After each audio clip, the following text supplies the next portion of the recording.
Hi guys, good morning everyone, and welcome to our session on the Conference on the State of Women and Family. I'm Kim Headley from Campaign Life Coalition. For those who may not be familiar with us, Campaign Life Coalition is a Canadian NGO that works at all levels of government to ensure that the right to life and the natural family are protected, and the protection of the natural family are reflected in legislation and policies both in Canada and abroad. A sincere thank you to CSWF and United Families International for putting on this wonderful parallel conference and giving a voice to NGOs who have been shut out by UN Women. It is crucial that we continue to have spaces where pro-life and pro-family organizations can engage in meaningful dialogue on these important issues. I'm honored to moderate today's discussion on a topic that affects us all, the impact of abortion bubble zones on civil rights, women's health, and preborn lives. In challenging circumstances surrounding pregnancy, women often face immense pressure to choose abortion. Yet we know that with the right support and encouragement, many women choose life and thrive. Today, however, emerging bubble zone legislation in Canada and beyond are reshaping the abortion landscape. These laws not only restrict the ability of pro-life advocates to offer compassionate, life-affirming support outside abortion facilities, but also encroach on fundamental freedoms of speech and expression. They hinder the sharing of vital information and resources, leaving many vulnerable women unaware of the comprehensive support available to them. Over the next 75 minutes, we'll hear from experts and frontline advocates who will delve into the broader implications of these restrictive zones, from limiting civil liberties to impacting women's access to care. We aim to foster an open, respectful dialogue that not only highlights these challenges, but also underscores the tangible benefits of life-affirming interventions. To kick things off, it is my pleasure to introduce Ruth Robert, Atlantic Region Coordinator from Campaign Life Coalition. Ruth will examine how abortion bubble zones in Canada restrict civil liberties and freedom of expression, raising concerns about their broader implications for individual liberties. Please join me in welcoming Ruth.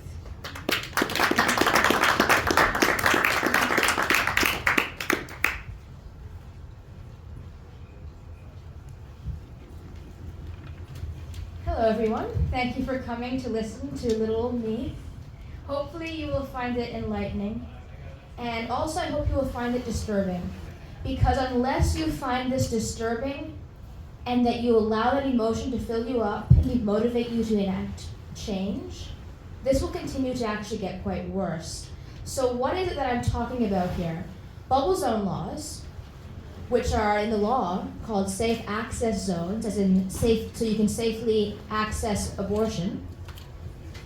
They are areas around the private property of hospitals, abortion clinics, quote unquote clinics, pharmacies, and the houses or offices of abortionists or pharmacists now who might provide the abortion pill. And the idea of these bubbles is that you cannot in any way speak or act in such a manner that a woman who is going to have an abortion might change her mind. Now, this doesn't just mean talking to a woman. This could mean wearing a pro-life t-shirt. This could mean holding a pro-life sign. This could mean kneeling on the sidewalk and praying. Not talking to anyone else, not even talking out loud, but because the physical act of praying there may cause a woman to change her mind, you have now broken the law. I ran afoul of these bubble zone laws 6 years ago, when I was still a university student. I organized a 40 Days for Life prayer campaign outside of the hospital where abortions were committed, about a 15-minute walk from the university I attended. So I would go in between classes and I would pray for an hour and sometimes more outside of the hospital there. And doing so, I would encounter other university students who were quite mad at me. One of them went to her MLA, that's a member of the Legislative Assembly in Nova Scotia, and said, you need to do something about these people out there praying. They're intimidating women, they're harassing women. And next thing you know, we have a bill proposed to create safe access zones. And that was when I learned what these even were. We've only really begun talking about them around the 2010s. But actually, the very first bubble zone law in Canada came out in '95 in BC. And it was done in response to an abortionist who was assassinated. And they used it as an excuse. And that's not to minimize the great tragedy that is murder, but I say they use it as an excuse because anyone who's willing to murder you is not going to care about violating a bubble zone, which is a comparatively minimal crime, than murder. And because it doesn't stop you from killing someone. But what it does stop you doing is offering alternative solutions to someone in a crisis. And it does so discriminatorily. Because if I go in there wearing a pro-choice t-shirt, I am not breaking the law. It discriminates exclusively against people of a certain opinion, or a certain religious belief, or someone, quite frankly, who is more scientifically knowledgeable, because we all know where life begins if you study the science, which we claim we're supposed to be doing following the science. The things they claim we're doing, harassing women, intimidating them, besetting them, is already illegal under the Criminal Code of Canada. And so when this bill was put forward in Nova Scotia, I went before the Committee on Law Amendments and I told them so. I said, look, if we were doing everything they were accusing us of doing, you could arrest us already. It's already illegal to do that. Those things should be illegal, and I don't contest that. But if I were doing them, I would already be facing criminal charges, because those things are already criminal. What this is doing is it's using a tragedy, or the fear of that this tragedy might be repeated, to discriminate against law-abiding, compassionate citizens who want to help women in a crisis. Naturally, they didn't listen, and the law was passed. It went through a first reading, second reading, onto royal assent within 8 days. It was rammed through. This absolutely shocked me because it made it clear that they did not care about ascertaining what was actually happening. They did not even care what the data said, because I also pointed out that the notion that we're violent is untrue, because Abortion Rights Coalition of Canada's own data said that over the last 20 years since this great tragedy happened, there had been no significant pro-life violence, not one. Not an incident in 20 years, and yet they felt the need to justify doing this. I pointed out that it violated freedom of right, our freedom of expression, our freedom of assembly, our freedom of religion. However, the Canadian Constitution is a very weak one, and so the Charter of Rights and Freedoms has Section 1, which says that these rights, which we listed out afterwards, can be restricted if it is to a reasonable level. If it's deemed reasonable, we can create laws to violate these rights. So what is reasonable, and how do we determine it in a country with a constitution that's as weak as ours? I believe for it to be reasonable, it must apply to everyone. So for example, my freedom of speech, I think, could be justly held in check if I get a boombox out at 1 a.m. in a suburb and start yelling curse words at the top of my lungs for no good reason and waking everyone up. There's no need for me to do that, and it would apply to anyone of any belief, in any age, of any culture, or any kind of background. However, when you create a bubble zone, what you are doing is discriminating against one group or idea because you don't like it and you find it uncomfortable. That is how you can know it's unreasonable.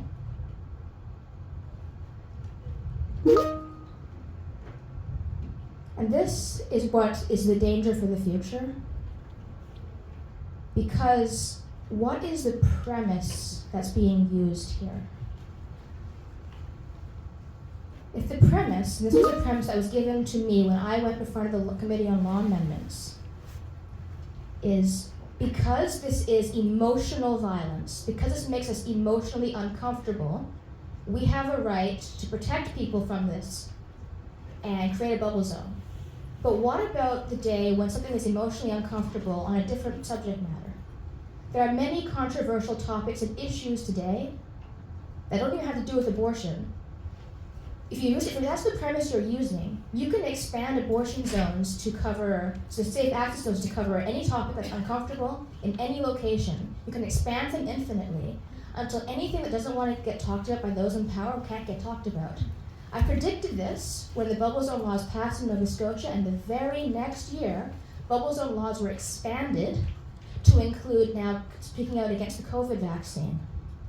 And I wrote in a letter, because I couldn't even go for the Committee on Law Amendments because I was unvaccinated, saying, I predicted this would happen last year. If you continue with this rhetoric, you will end up being the ones muzzled in the future. Then Newfoundland and Labrador, a couple years later, they expanded safe access zones now to go around schools, so that you cannot talk about any controversial issue, not just about abortion, but about healthcare, and about what's happening to your children. Just a couple weeks ago, before I came here, in Newfoundland and Labrador, there was a new policy regarding bathrooms that was implemented in a school. I have not read the policy to know if I agree with it or disagree with it, but it doesn't matter. The parents who send their children to that school were told they could not protest in front of that school upon pain of arrest. Thousands of dollars in fines, and if they cannot or will not pay it, at least 6 months in prison is what they're facing for protesting what their own children are being taught in school. This is the future if we do not stand up and say this is wrong, unjust, and an egregious violation of our human rights. And because we are silent on this and are being silenced on this, women who are in a crisis, who deserve access to information and the right to make a free and informed choice, are being denied that right in the name of their defense. And their blood is on the hands of lawmakers who create these laws and those who refuse to speak out against them. Thank you.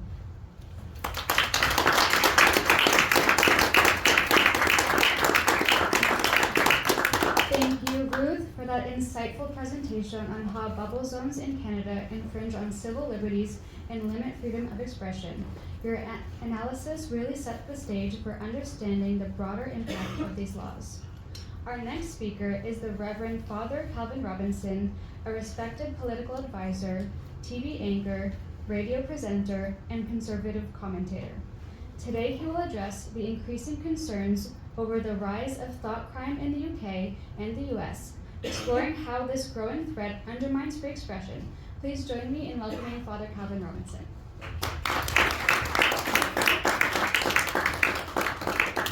Thank you for the lovely introduction. I'm not sure respected is a word that I would use to describe me at the moment. The last time I spoke at a pro-life rally, I lost my job.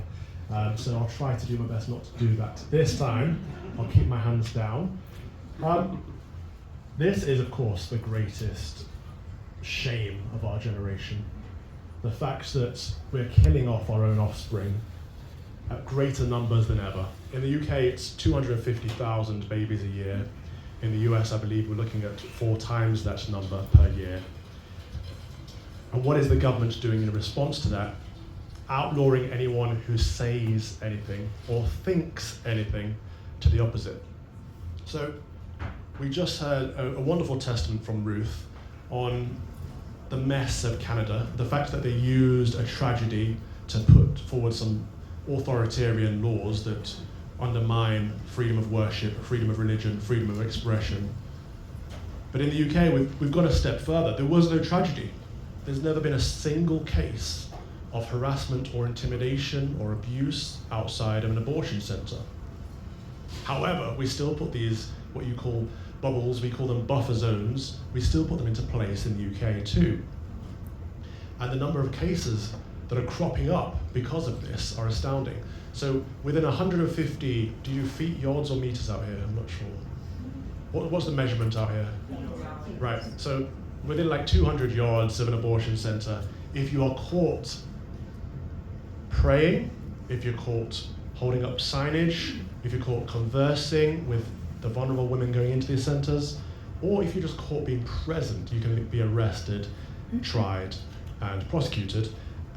And this has happened several times. I was just speaking about a case, a wonderful lady called Livia Tosiki Bolt, not as well known as some of the bigger cases because there's no footage of her arrest, but Livia is an elderly lady.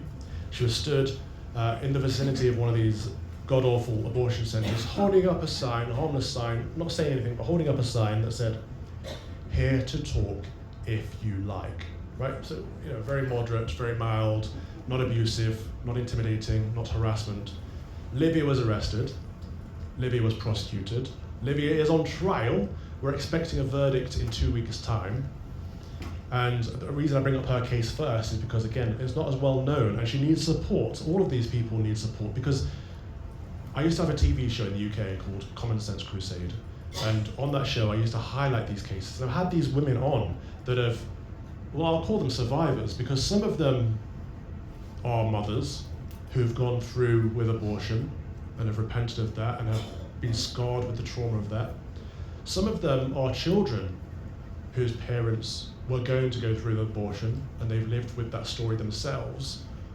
And we highlighted these cases, and many of them have been saved by women like Livia, who have been stood outside abortion centres holding up harmless signs that say, here to have a conversation if you would like.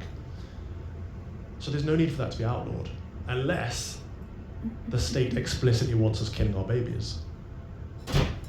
Not only that, we challenged this in the House of Commons, and the Prime Minister said, look, it's very difficult because we've got to balance the rights of women to access reproductive health care versus the right to freedom of protest.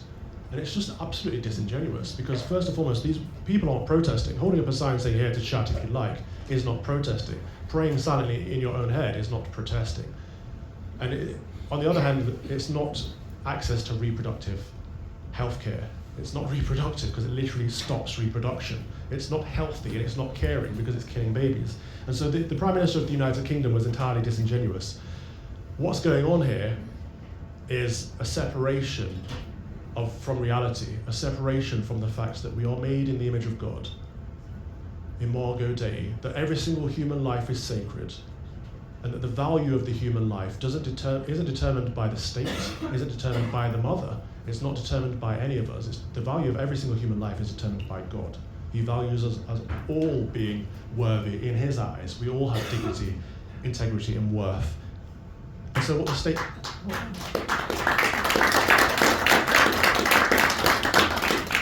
And so what the state is doing is it's separating us from that image. And the law in the UK for PSPOs, public space protection orders, or buffer zones, or bubble zones, explicitly outlaws silent prayer. And so we've got a few cases. There were some images up at the start of, I think Father Sean was up there and Isabel Vaughan Spruce were up there, very well-known cases. Father Sean was down outside one of these abortion centres silently praying. He had a bumper sticker on his car that was pro-life, therefore he was arrested. Thankfully he wasn't charged, but still. Isabel Vaughan Spruce, probably the most prominent name. I'm sure many of you in this room will know of her, if not know her directly. Wonderful woman. She's been fighting this good fight for many years. She got arrested. The police came up to her and said, are you praying silently for the lives of unborn children? And she said, yes, I am. She got charged, and they waited the 90 days or whatever they have to wait before they can either take it to court or drop the case, and they dropped the case. Now, Isabel Vaughan Spruce, being an ardent warrior for Christ, got out there again, and again, and again, and she's been arrested again and again and again. And the latest time it went through to court. The same with our friend Adam Smith Connor. Now, Adam, you may know because the Vice President mentioned him in the Munich speech when he was combating the lack of free speech in Europe. And he mentioned Adam Smith Connor's case. Adam is a father who is also repenting of the fact that his family aborted a child 20 odd years ago, and he does the same thing. He's out there combating day after day, praying for the lives of unborn children. He got arrested, he got charged, he got prosecuted, and the judge found him guilty of silently praying in his own head. And the judge said this could be seen as disapproving of abortion. Now, so what? There shouldn't be a law against disapproving against anything. But disapproving of the killing of unborn babies, surely any sane, decent human being can agree with that disapproval. However, prayer isn't disapproval. Under any guise, prayer is support, prayer is compassion, prayer is mercy, prayer is charity. It's not disapproval.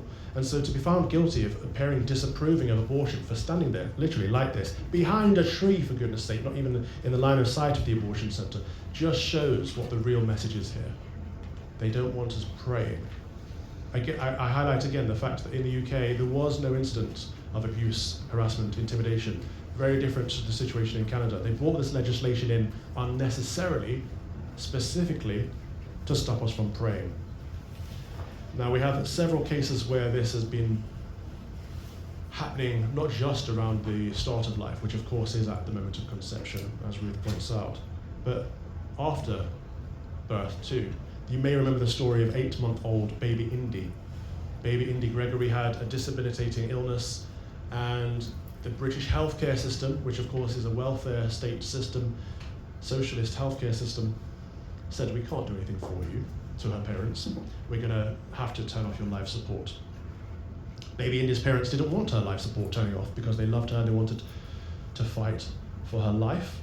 And they found experimental treatment abroad. In fact, it was in Italy, and the Vatican offered to get baby Indy out there to Italy to get this treatment. The UK said, no, we can't offer you treatment, and therefore you can't get treatment elsewhere. And they took the family's passports away. Now the Vatican offered to make them residents of, or give them immigration status, give them visas essentially, in Italy in order to help them. It's one of the rare modern cases where the church has been doing something good. And the UK system stopped them from flying, they stopped them from leaving, and unfortunately baby Indy is no longer with us.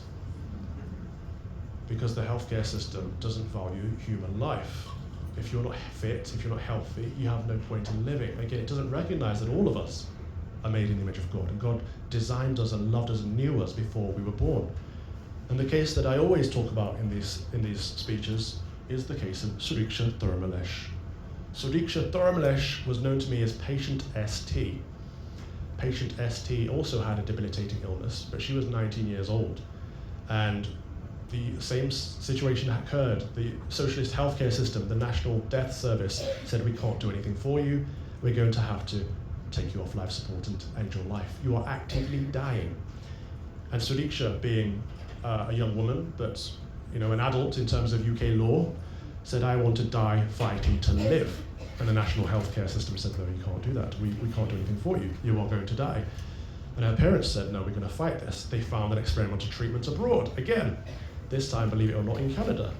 And the parents tried to get patient ST taken over to Canada. And the NHS took the parents to court.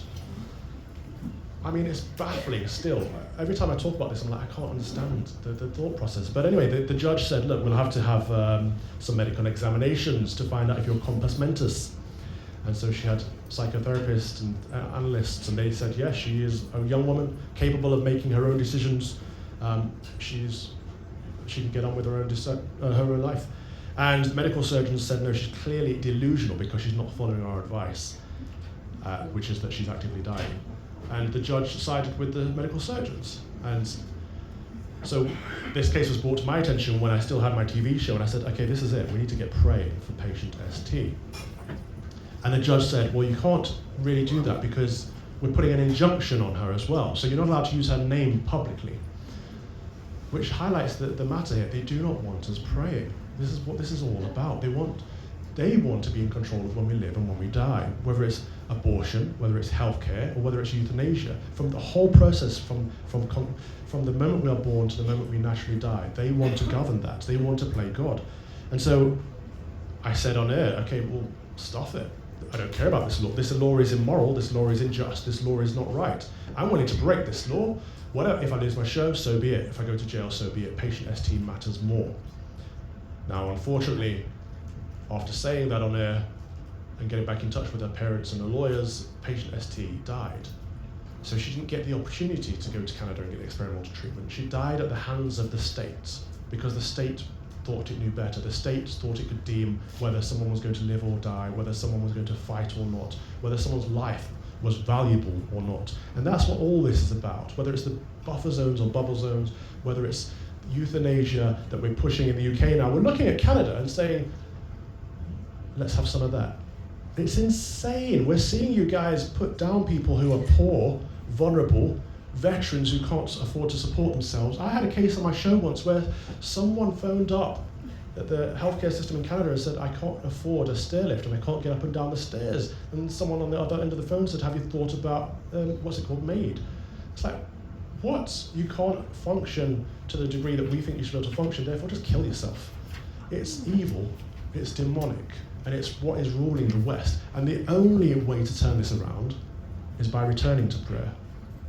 Every time they try to stop us, try to silence us, try to arrest us, try to outlaw us, we need to pray even more. Pray all the harder for the lives of the unborn, for the vulnerable, for the survivors, for the women with trauma who've been through this, that they repent, and for the lives that haven't made it.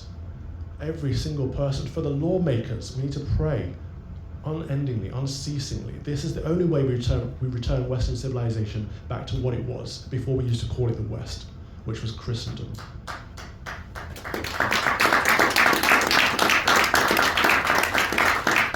I think that's a decent place to end, so I will say my heart goes out to you. God bless you.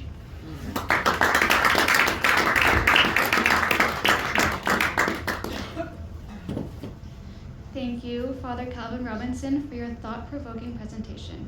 Your perspective has shed light on how these challenges impact our fundamental rights and enriches our discussion today. We greatly appreciate your expertise and insight. Our next speaker is Enza Rattenni, one of Canada's last known sidewalk counselors and a dedicated pro-life advocate with extensive experience supporting women in crisis. Formerly the executive director of Aid to Women in St. Joseph Center for Hope, she now serves as the executive director of Choose Life Niagara and as events and promotion specialist at Hamilton Right to Life. Today, Enza will share firsthand accounts of life-saving interventions before and after the establishment of abortion bubble zones, shedding light on the challenges these restrictions impose on women seeking support. Please join me in welcoming Enza. Thank you. I'm gonna have to do this because I'm Italian and I need my hands. If I can figure out how to do this. Oh, no. I apologize. I can't stop them from moving. It's okay. I'll work with it. I'm sorry. And when my boyfriend wants to silence me, he just grabs my hands and he brings them down. No word of a lie. He'll appreciate that I said that today. So I'll be sharing a few stories and mentioning a few names, and rest assured that the names that I'll be sharing are fictitious, but the stories are very real. After James and Dakota learned that they walked into a pregnancy center instead of the abortion clinic, they were still willing to talk. As Dakota was listening, tears were streaming down her face. Something was very wrong. James felt very uncomfortable, but he reaffirmed their decision to have an abortion. You see, they were too young. They were only 19 years old. She didn't have a very good paying job, and he wanted to finish university. At one point, James received a call from the abortion clinic, so he left the room to answer it. And Dakota, I saw her on the couch and I asked her if I could give her a hug, and she nodded her head, and immediately she wrapped her arms around my waist, laid her head upon my chest, and started crying her eyes out. So I said to her, "Sweetheart, it just seems like you're not ready to have this abortion today. Is that true?" And so through all the sobbing, she uttered the words, "I don't want to do this, but I can't see a way out." James returned into the room and indicated that they had to go. I could tell that she didn't want to go. However, despite James trying to pull her away from me, she reached over, gave me another hug, a really hard hug, and I whispered into her ear, "Don't do something that you are not sure of. There is still time." And then she smiled, nodded, walked out with James and into the abortion clinic next door. "I don't want to do this, but I can't see a way out." These are not the words of a woman who felt as if she had choice.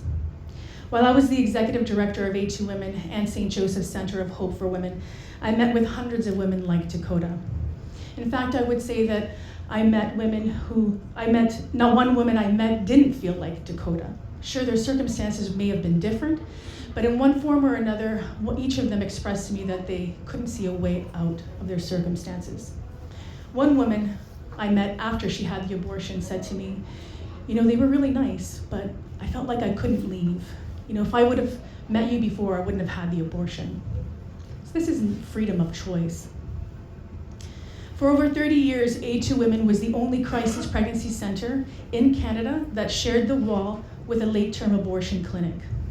And because of that, we had the privilege of having a sidewalk counseling ministry for 29 years. Our focus was to provide her with a safe space for her to share her feelings, to share her fears and anxieties, to provide her with the truth about abortion, and to inform her of the alternative options. It was, after all, the last chance for her to change her mind. In 2017, the Safe Access to Abortion Services Act passed in the province of Ontario, making it illegal for us to sidewalk counsel and leaving no alternatives for women who felt stuck with the option of abortion. To understand this catastrophic impact of this law, I want to share with you some precious moments that I had on the sidewalk that are now considered illegal.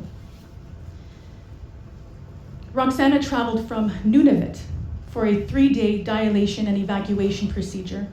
She was 23 weeks pregnant. This was a very hard decision for her because she loved children, but the pregnancy support up in Nunavut was very scarce, and she didn't want to sacrifice her body and her career in media for a child whose father was emotionally and physically abusive. On the sidewalk, she spoke very passionately about her dreams to produce TV shows and write books for Indigenous children, teaching them of their native culture. She was on a trajectory towards a cultural breakthrough of healing and restoration for their native community, and she didn't want anything to throw her off course. As I was reflecting on the sidewalk with what she shared with me, I looked back at the abortion clinic and I turned back to her and I said, "Do you think that abortion will really help you to achieve this goal? I mean, how do you think abortion will affect the integrity of your work?"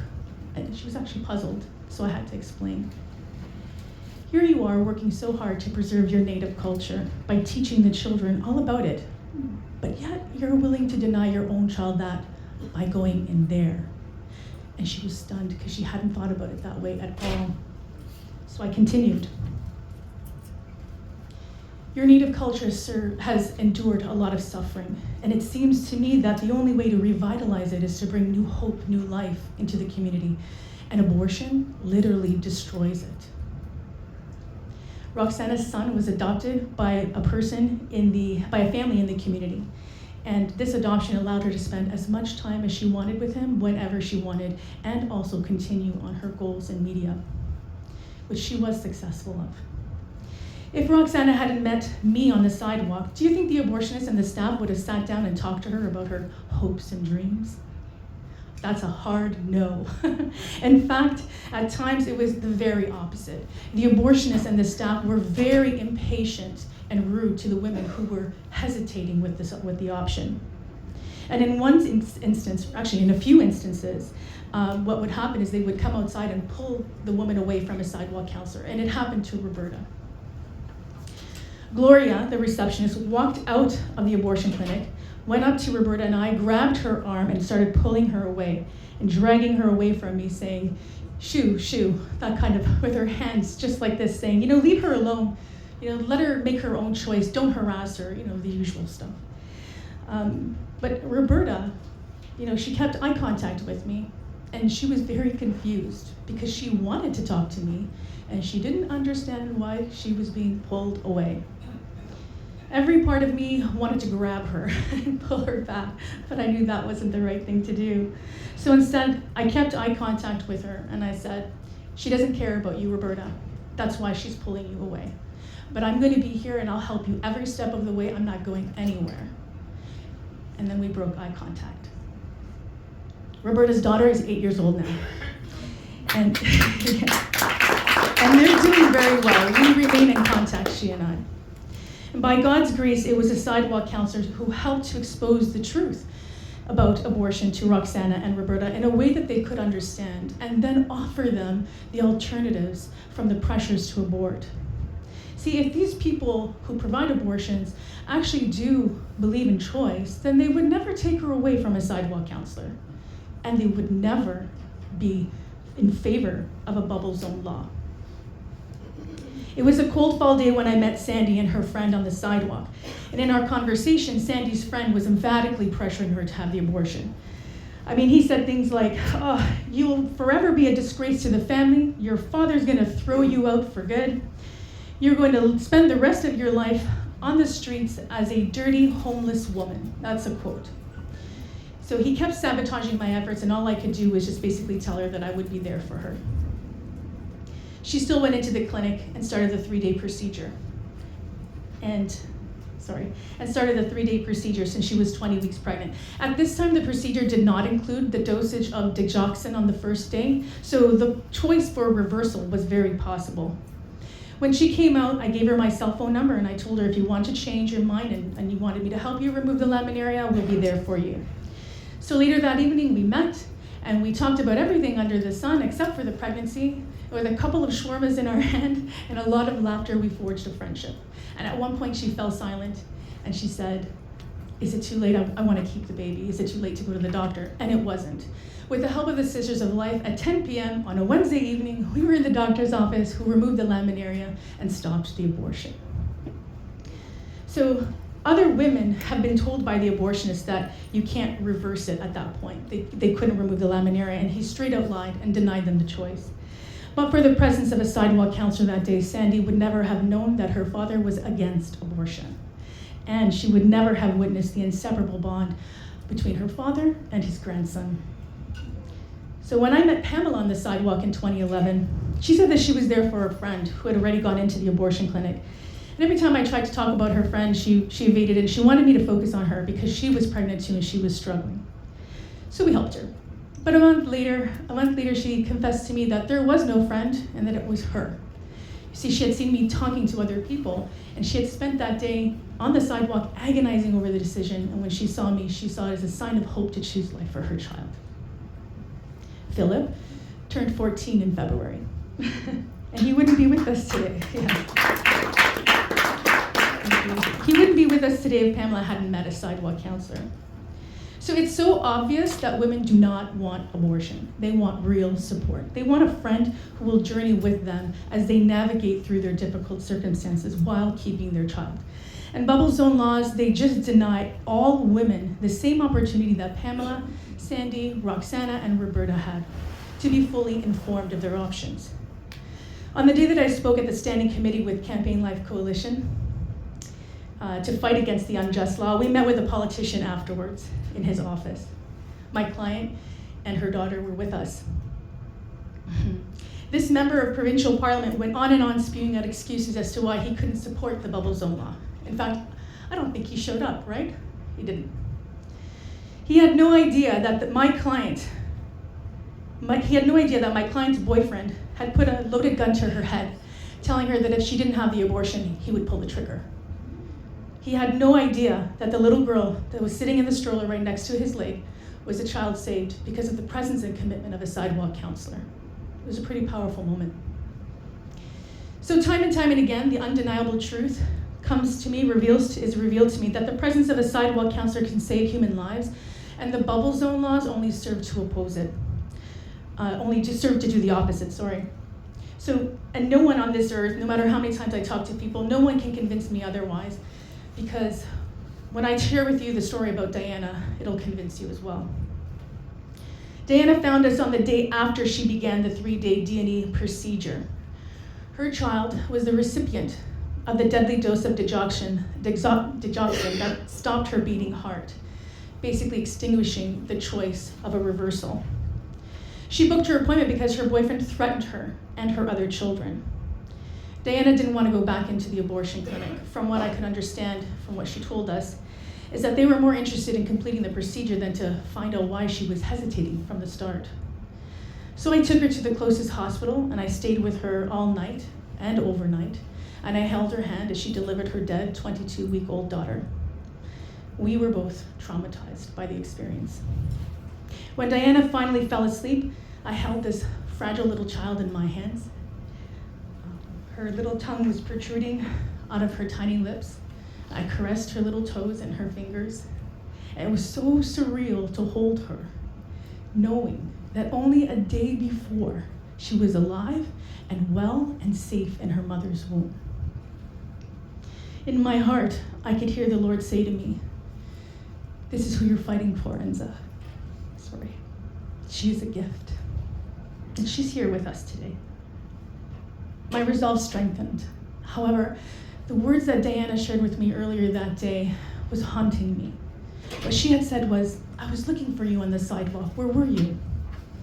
Somehow she learned about sidewalk counselors, and she was looking for us on that day. She didn't want abortion. She wanted help that day.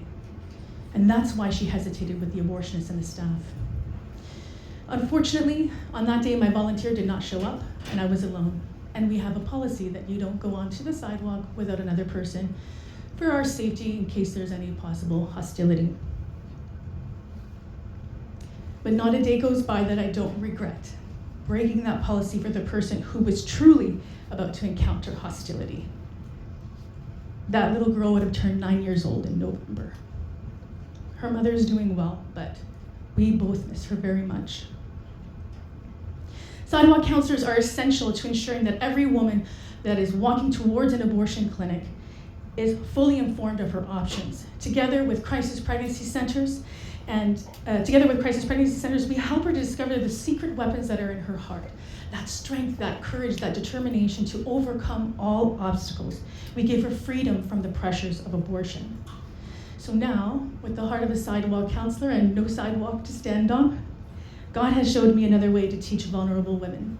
Working at Choose Life Niagara and Hamilton Right to Life, I can teach and inform the community, especially the youth, about the truth of abortion and the sanctity of all human life. Now, I can reach them before they become pregnant. I encourage you, and I know everybody here is probably involved, but if you know people who should be involved, encourage them to be involved because lives depend on it. They really do. I leave you with one little request. Please do not forget the women I spoke of today. Keep them in your heart. Remember them. Please remember that if it wasn't for a sidewalk counselor, many children would have died at the altar of abortion. Please remember that bubble zone laws are the tools of the abortion industry, denying women the opportunity to be fully informed and to choose life-affirming options.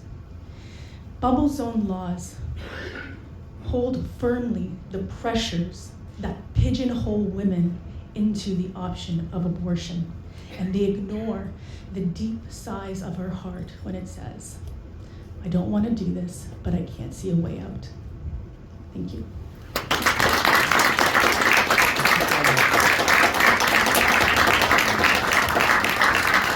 That was really powerful. Thank you, Enza, for your informative and inspiring presentation. Your insights have added a vital perspective to our discussion. At this time, we would like to open the floor for questions. You can ask a question to a direct speaker or all of them if you would like to. Yes. I have another mic. I can take it home. My question would be for Father Kelvin. Yeah, in Ontario, the Conservative Party whipped the vote in favor of bubble zone laws so that even pro-life MPPs were unable to vote against and had to abstain from the vote. Historically, the way that abortion was pushed by these classical liberals was that it needed to be safe, legal, and rare. So at least there wasn't a pro-abortion stance. It was that, it's going to happen, let's make it safe, legal, and rare. But now, even in Canada, with the Conservative Party opposing or supporting bubble zone legislation, why do you think that is that classical liberals are now on the side of stifling free speech? Good question. Firstly, because they're not conservatives, and we all know that.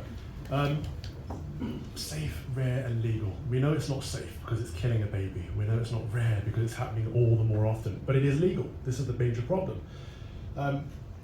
Less than 1% of all abortions are due to rape, incest, or extreme circumstances. We know this.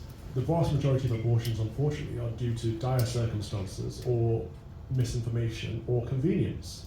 And so there is no real reason to have abortion in the West, in a civilized society. And so in answer to the question of why are so-called conservatives pushing for this law, I don't know the answer other than we need to get rid of the people that do. Anyone that went along with the whip, they should be gone. We should not vote them back in. People should break the whip. People should be willing to go to jail to fight against laws that promote the killing of unborn babies.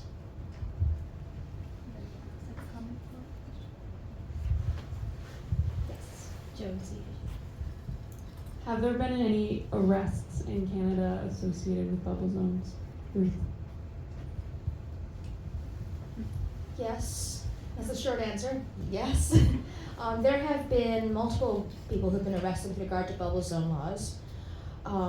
Multiple arrests in some cases. So the most recent example that comes to mind is Linda Gibbons. She's a Canadian grandmother, and she's been arrested many times as a consequence of bubble zones, because she will go into these bubble zones holding a sign that says, "Why, Mom, when I have so much love to give?" And just for holding that sign, she is arrested because she could potentially change someone's mind. And in solidarity with the preborn children who have no voice besides ours, she remains silent and will not speak out in her own defense, and she has spent a lot of time in prison as a result. She's also saved lives, so more power to her. We've also had people arrested in Canada, not for violating the bubble laws per se, but for protesting the bubble zone laws. I think we have a picture over here. We got Linda Gibbons. Is that Linda Gibbons? Yeah. Linda Gibbons on the far right. "Why, Mom, and I have so much love to give." You can see that sign. And then you see, "Without free speech, a state is a corpse." Well, Father Tony Van He held a sign right where the bubble zone laws so right where the bubble zone began in Ontario, saying "free speech ends here." That got him arrested. And this was, obviously it was controversial, not just because an elderly priest had been arrested, but because the question was, well, how does this violate the bubble zone? He's A, not saying anything pro-life, and B, he's sort of like right where the line is beginning, so it's sort of gray. And it really comes down to interpretation of this law, because the point of the bubble zone is anything that might persuade someone to change their mind. Even if we're not talking about abortion per se, even protesting the bubble zone, well, that might make a woman think about abortion. Maybe I shouldn't do this. Clearly, Father Tony Van He, maybe he doesn't like that. He's a priest. And so that, because Father Tony was a very elderly man, it was ultimately settled out of court. But what it really revealed is, again, this is not about protecting women, because they're not in danger of violence from us, and that's already illegal. It's about control. That's why I gave the example earlier of how we would see an issue with someone at 2 a.m. shouting curse words at the top of their lungs from a speaker, but that would still be a civil issue. It's not a criminal one. The fact that they're making this criminal is a question of control. They don't want anyone to protest against what they want, whether that's abortion or whether that's bubble zone laws that protect abortion. Because this is about silencing you so they can kill indiscriminately. If I can just add to that, thank you. I think that's spot on, because it's not just about preventing people from helping people change their minds. It's about punishing us for not thinking like they do. Because it started out with taking away our free speech. So holding up signs was against the law. Then it was about not just free speech, but free thought. The silent prayer was against the law. And now it's the very people are against the law. Certain people, if they enter these zones, whether they've done anything, said anything, looked at anything, or prayed anything, they can get arrested straight away. Livia, the old woman I talked about a moment ago, is a prime example of this. She's arrested the moment she crosses over into one of these zones because of who she is. It's a punishment because she believes in life and doesn't go along with the approved narrative that killing babies is reproductive health care. Any more questions? Yes. Actually, not a question. Actually, just putting into the mix that in Quebec, because of concerns over violations of the secular law, they are now very strongly considering. There's a commission that's just been set up in the last couple of days, and to examine how secularity can be promoted. And one of the serious recommendations is that public prayer will be banned in the province of Quebec, and that involves prayer at protests. So that will definitely play into this. I think we all have to always remember that this is a battle between God and Satan. He hates God. He hates everything that God creates, and that's just a perfect example of what he wants to do to silence God's children. And so if you had joined me on the sidewalk, we always had prayer warriors across the street. I would call it kind of like the Bermuda Triangle sort of thing, or the triangle of life. We would have two on either end and then one across the street. And when that prayer is applied directly in front of an abortion clinic, the power of it, like I don't know how to explain it. I don't have the words, but there is power. Even if she walks in, we had the Sisters of Life come. No, actually, they were the missionaries of charity, Mother Teresa's order. 3 of them had joined us on the sidewalk. They were across the street. One woman walked across the street, past them, went into the abortion clinic, literally 5 minutes later came out and walked directly to them, and she walked away. She did not have the abortion. That's how powerful it is. I mean, if only the bishops and all the clergy could come, especially the ones who are ordained. This is a spiritual battle. That's the underlying flow of this. We have to always remember, and that's why when Father says pray, he really means it.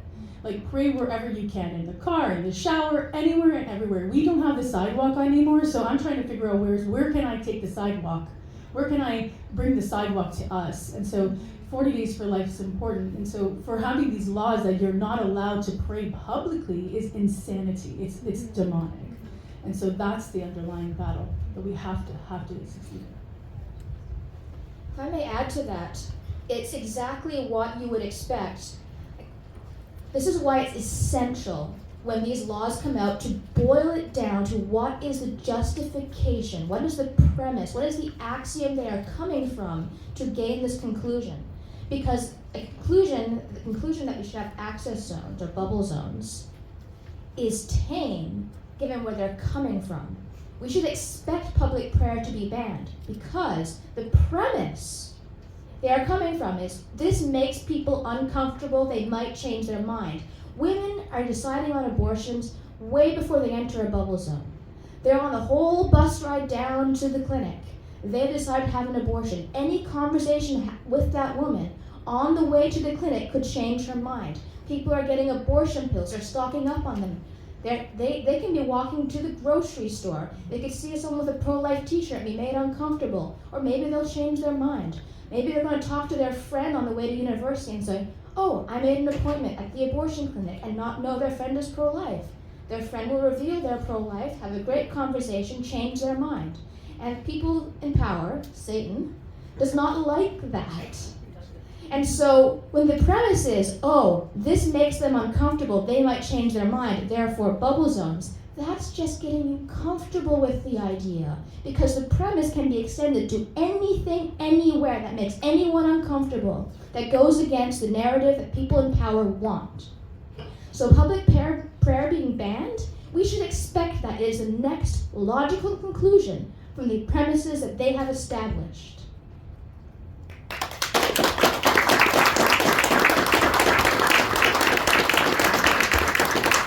Do we have any more questions from the floor? Yes.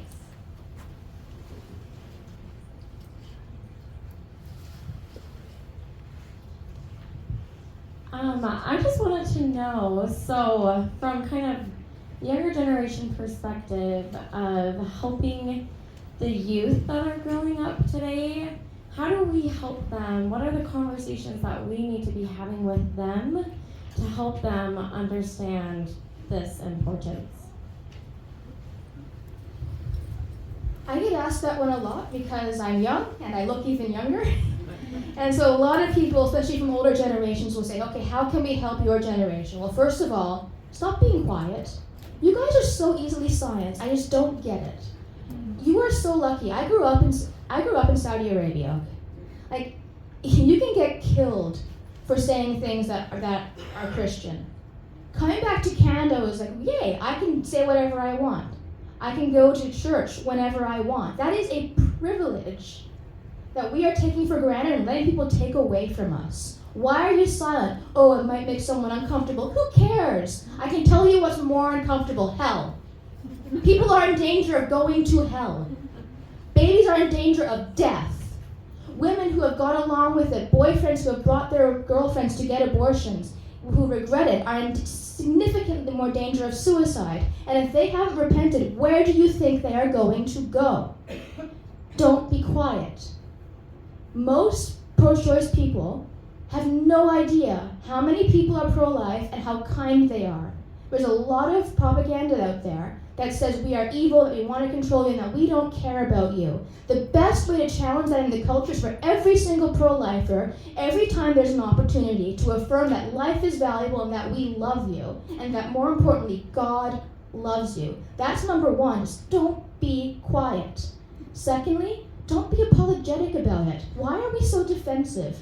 Being pro-life is insanely easy to defend because it's blindingly obvious it's a baby, and what justifies killing a baby. So again, boiled it down to what their axiom is, what their justification is. Oh, I can't have a baby because I'm in university. Okay, let's imagine that for some reason you did have a baby. Maybe you were given support in high school when you got pregnant, and then that support was taken away when the baby was 2 years old and you're in university now. Can you kill your toddler? No? Well then why is it okay to do that to the same child in the womb? Every single argument you're ever given, is that a good reason to kill a baby? No. Okay, so what do? We help you. It is easy to defend being pro-life. It is hard to defend killing a baby. You just have to get to the point where they understand that, because most of the people have managed to dehumanize these children. They are scared, and they've been misinformed. Come from a place of love and tell them the truth and be unapologetic about it and act like it's murder. Because my generation, they're some of the easiest people to talk to, actually. When I'm on the street, the hardest people to talk to are people middle-aged, because they are the ones, or perhaps their parents are the ones, whose generation allowed abortion to be decriminalized. And so they've already thought this through and become very defensive. But people my generation, abortion is like air. It's always been around. They've never thought it through.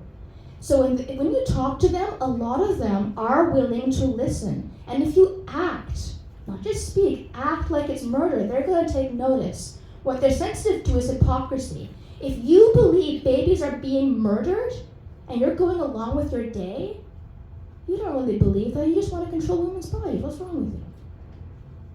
You don't really believe that. You just want to be a religious person who thinks you're better than everyone else because you know it's wrong and everyone else doesn't. And honestly, I agree with them. You must not believe it's really murder if you're willing to ignore it. Now, yes, because it's legal and it's happening every day, I mean, we have jobs to go to and families to feed. We can't always be 24/7 outside of a clinic, most of us. But what we can do in our lives is talk about this issue, and when we have an opportunity, praying about it, be outside those clinics, talking to our politicians. Every day you can do at least one thing for the preborn, even if it's just to pray.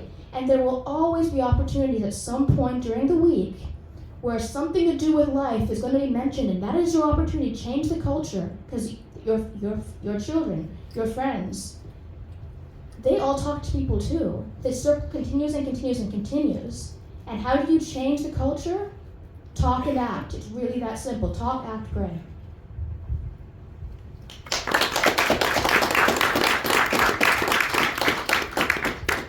I thought I was going to be the one to speak on hellfire, but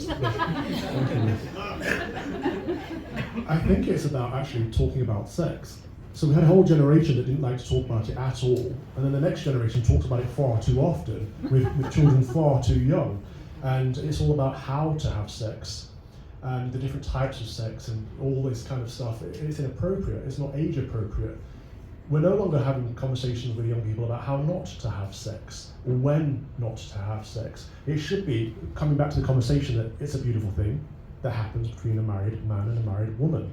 And outside of the bounds of that, it is sin. And it should be okay to talk about sin again, because if unless we do, we're leading souls towards damnation. So if we truly believe there is a heaven and a hell, if we truly believe there is a God, then we have to preach the truth at all times.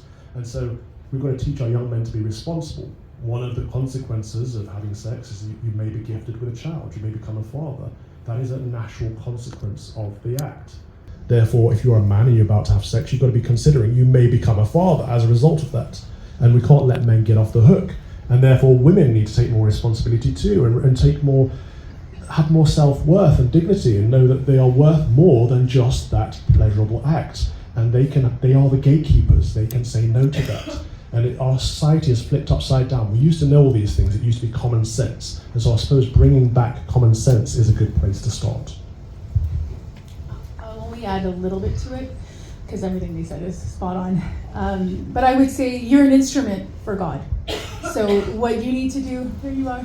What you need to do is be the best instrument that you can be. So you start with prayer, you start listening to the Lord, recognize his voice versus the other, right?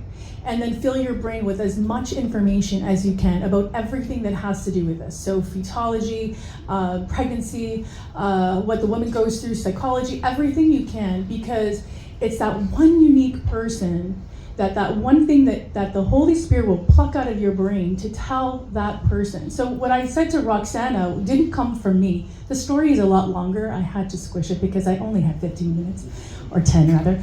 But, and I can go on and on. But with her, it was me listening to her and listening to the Lord say, talk about integrity. And when he said that, it all clicked in my brain and I could figure it out. So the more information you put in your mind, the more the stronger relationship you have with the Lord, your courage will come from him. And so when that young person comes in front of you, he will give you the words. Don't trust yourself, trust him. And so everything that Ruth is talking about, it's like, talk about it. Don't stay silent, all of that. That's because she has courage with the Lord. She's able to do that so freely, and she doesn't care about the consequences because God gives her that grace. So that's what I would say. And teaching these kids about fetology, about embryology, all of that, I think when they know that it's human and then you start putting the apologetics to that, they will very swiftly switch to pro-life, because they know they can't deny the truth. The truth is undeniable. And that's when the women, when they learned the truth, that's when they would change their hearts and change their minds about the appointment. I would also like to add on to that, bring your friends to the March for Life. I went to the March for Life for the first time by myself. None of my pro-life friends wanted to come with me, but I still wanted to go, and I took pictures, I took videos, and I showed them all how much fun it was. So if you want to get your pro-life friends more involved, go to the pro-life events by yourself and show them how much fun it is, and maybe they'll want to come with you next year. So next question. I'd just like to make a comment in that in China, where the Billings method was taught in centers for the study of 992 couples, where it was found to be 99.9% effective in avoiding becoming pregnant and helping 30% of the time those couples who are trying to conceive, the abortion rate plummeted down. There was no abortion, and it was just part of the, it wasn't part of the study, it was just a side comment.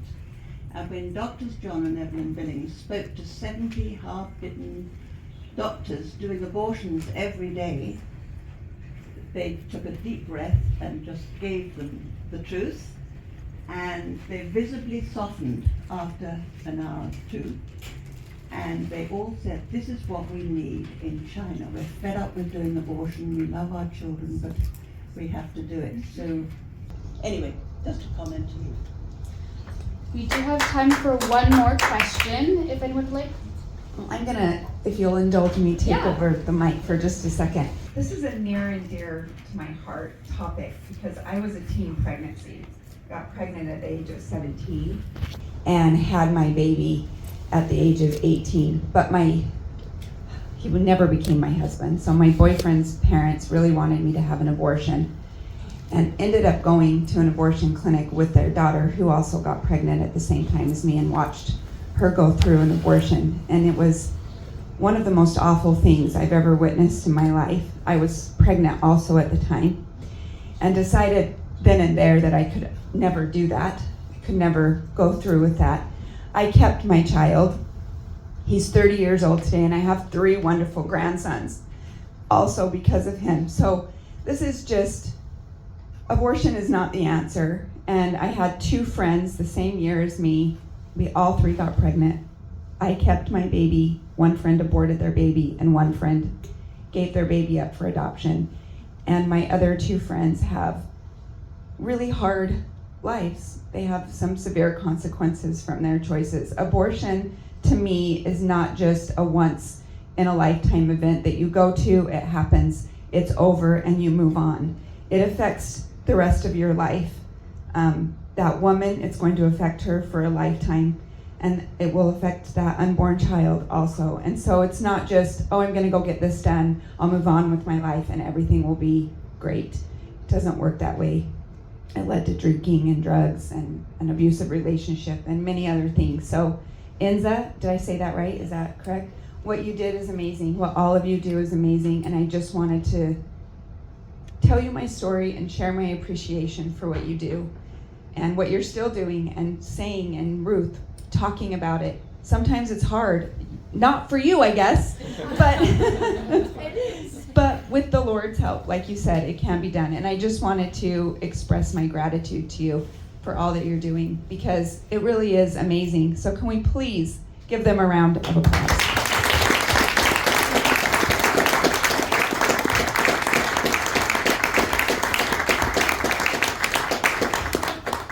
Thank you all for your participation today. I'd like to extend my heartfelt gratitude to our speakers, Ruth, Father Calvin, and Enza, for sharing their expertise and insights on such important issues.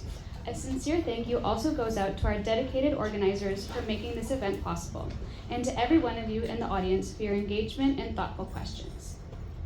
As we conclude today's discussion, I want to leave you with a clear and urgent call to action. Pro-lifers must take a stand against the pro-abortion agenda and the continued push to enshrine abortion as a so-called human right on the global stage. The reality is that abortion is not a human right. It is the intentional killing of an innocent human being. And while pro-abortion activists claim that international law supports their agenda, the truth is that there is no international legally recognized right to abortion. What does exist, however, is the right to life. Article 3 of the Universal Declaration of Human Rights states, "Everyone has the right to life, liberty, and security of the person." Article 6 of the International Covenant on Civil and Political Rights declares, "Every human being has the inherent right to life. This right shall be protected by law."